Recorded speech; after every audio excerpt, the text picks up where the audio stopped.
Welcome back. We are looking at population changes, and we're going to now move on in our concept map to the concept or the idea of limiting factors. Now, once again, limiting factors, these are terms that you know about from your everyday use of the language. So you've come across limits quite often. If we limit something, we restrict it.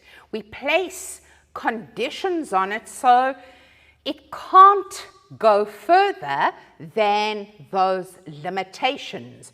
You know, when you write an exam, you've got a time limit. If you are driving a car, you've got a speed limit. If you want to watch something on the movies, sometimes a movie has an age limit, or you might be very lucky in terms of buying an item of clothing that is a limited edition. It's only available for a short while. So everyday language, limit means to control something by restricting it. Let's think now how this applies to populations. In population ecology, there are features called limiting factors that are going to control or limit population growth.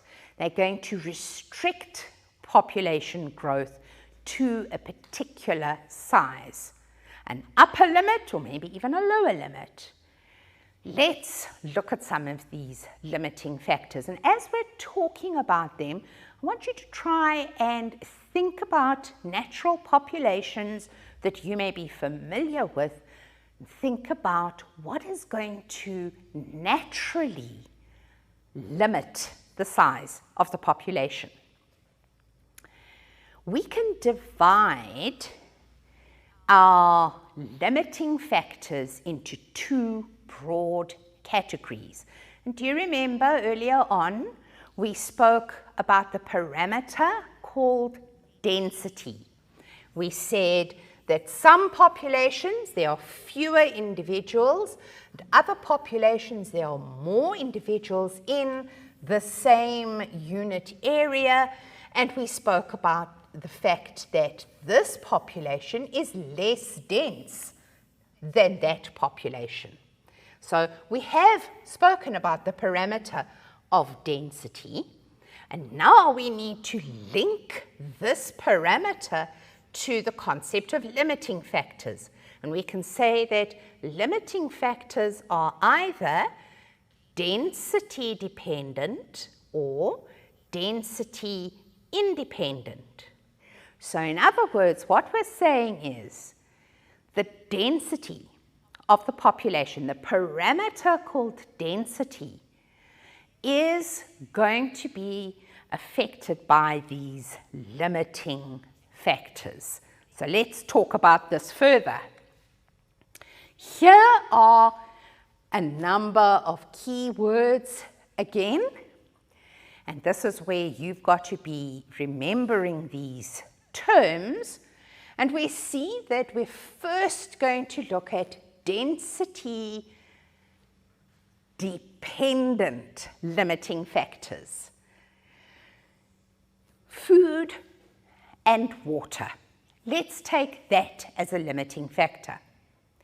If we have got an area, let's say a lake or a pond, where there are fish, the fish are going to be controlled, or the population of fish is going to be controlled depending on how much water there is and how much food there is. If our lake starts to dry out in the hot summer months, there's going to be less water available. There's going to be less food available. If the food starts dying because of the lack of water. So food and water are definitely factors that are going to limit the population size. If we haven't got enough food, if we haven't got enough water, it means that our population size is probably going to decrease. Of course, if there's plenty food and lots of water, that means that our population will increase in size. What about competition?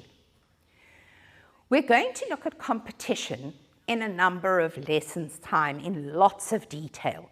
But I think you understand the idea of competition. Competition means fighting for a limited resource.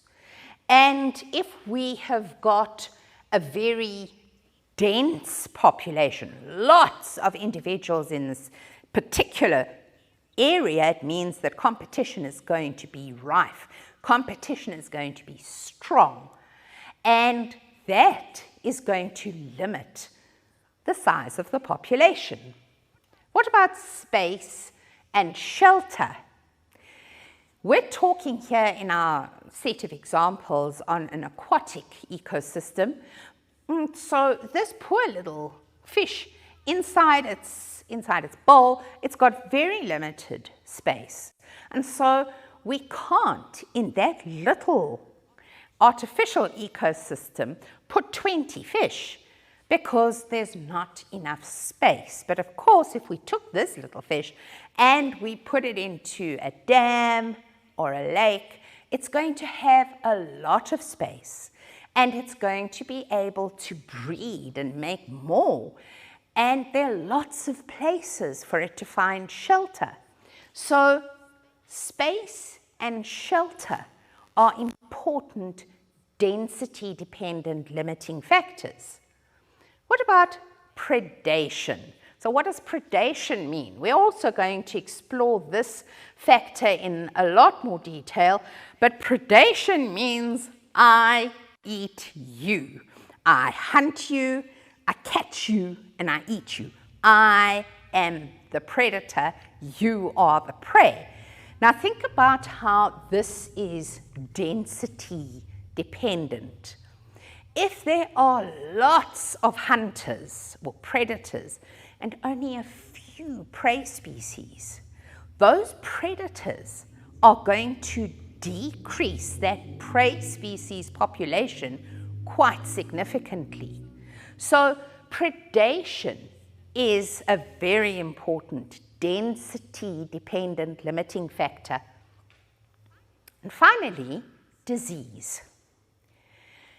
You know that if we want to restrict the transmission of a disease, we observe social distancing.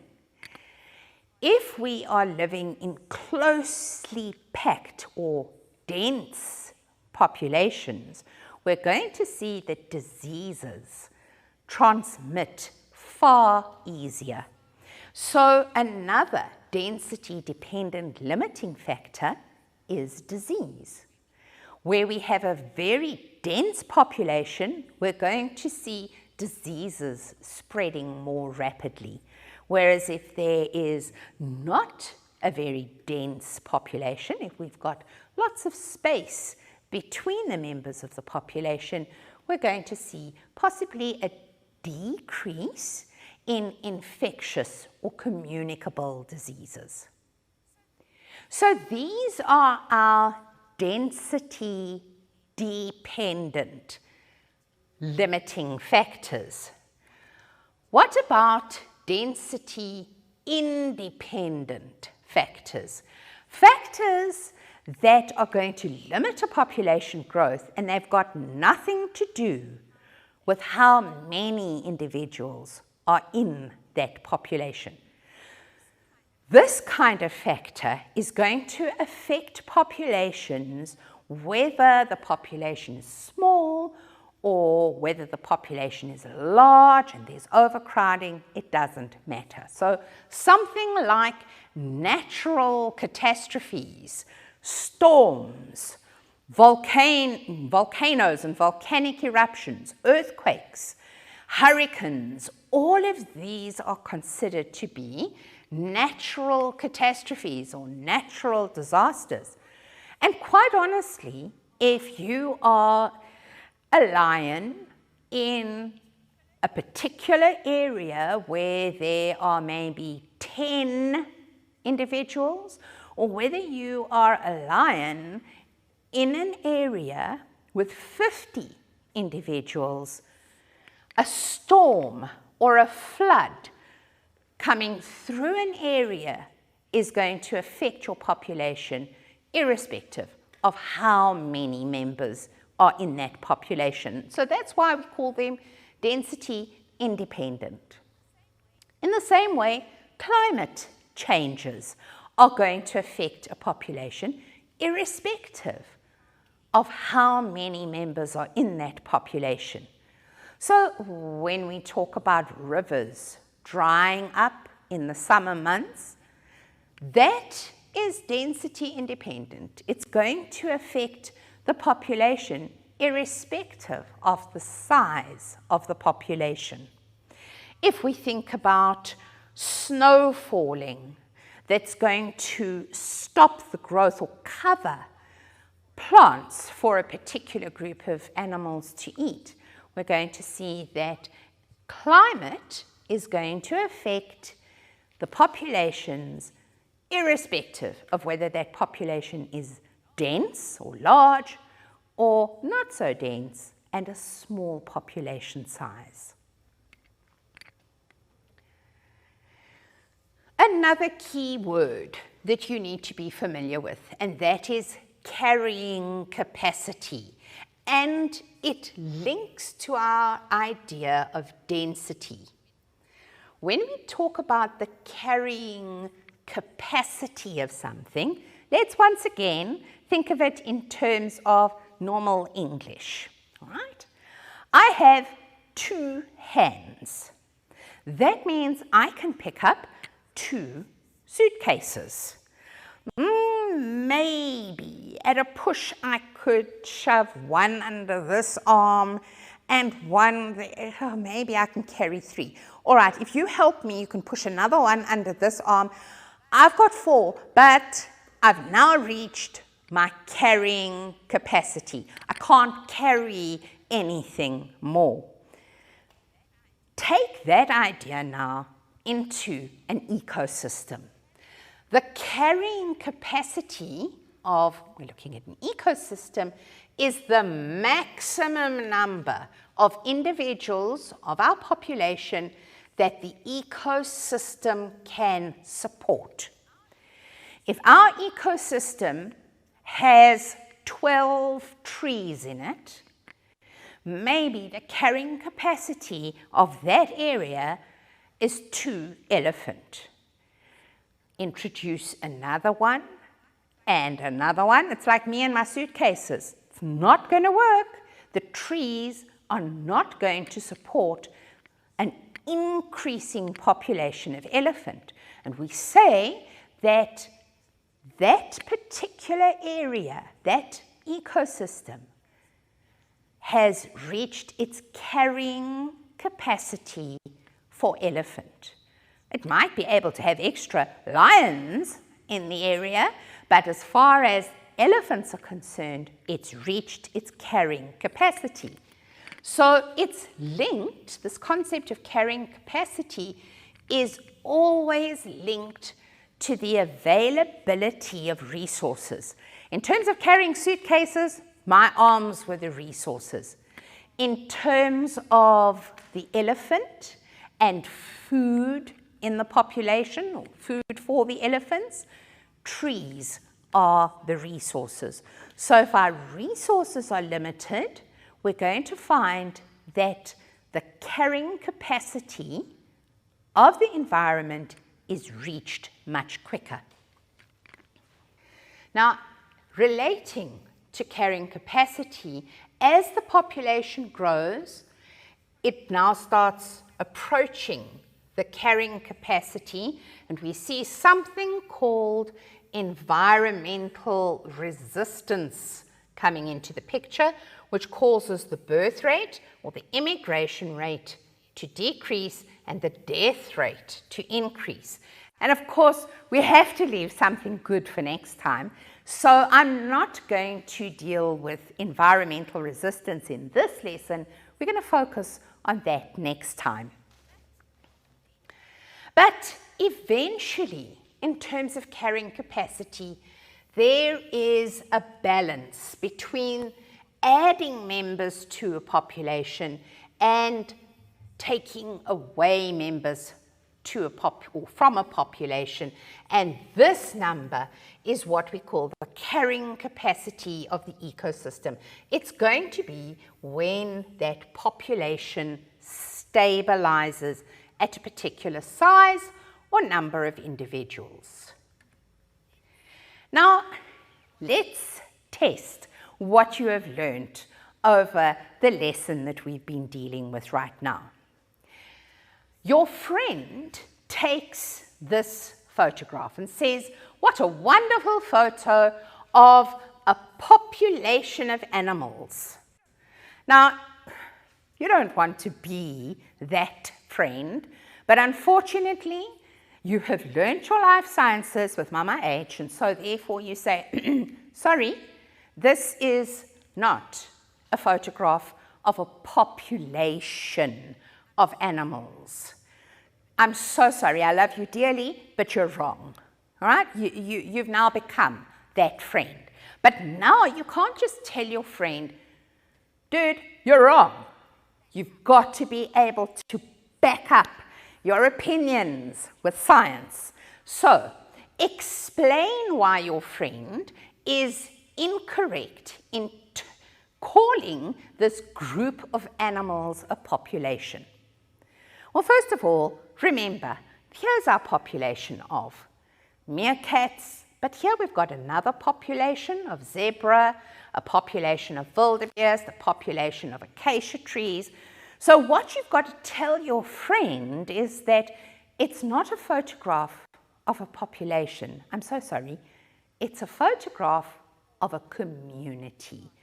Or we've got abiotic factors there as well. We can say, in fact, it's a photograph of an ecosystem.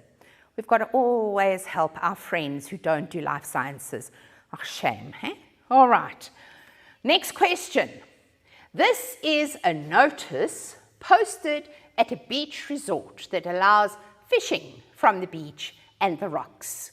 And the notice says there are closed seasons for certain fish species. The legal size and bag limits are as follows. If you're going to catch a Cape stump nose, the legal size is 20 centimeters and you're only allowed to catch 5. Galjoen, 35 centimeters is the legal size. The bag limit, you can only catch 2. But no galjoen fishing may be done between the 15th of October and the last day of February in the following year. So my question is, why do you think closed seasons, legal sizes, bag limits are imposed on fishermen? And once again, you need to support your answer with what you know about changes in population sizes. Remember that populations have these parameters, birth rate, and birth rate or natality is going to increase the size of the population, is going to grow that population. So it makes sense that number one, we do not fish at the time when our particular fish is in fact reproducing. We're also going to make sure that we only catch very mature fish, and we're not going to catch little babies or fish that haven't yet reached their sexual maturity for reproduction. And we're going to limit you in terms of how many you catch so that you don't deplete this particular population due to excessive mortality. This is the kind of question you can expect in exams and in tests. I've put together a little summary for you that you can work through in terms of what we've covered today.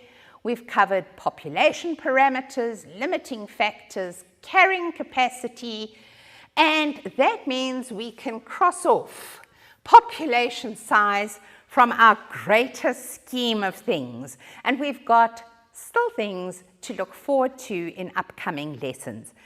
But from me, Mama H, I'm going to say goodbye to you, but I hope that you're going to make sure that you get our next lesson, because we've got more work to do. We've got more to learn about population sizes. Thank you very much for being with me for this lesson. See you next time. Bye.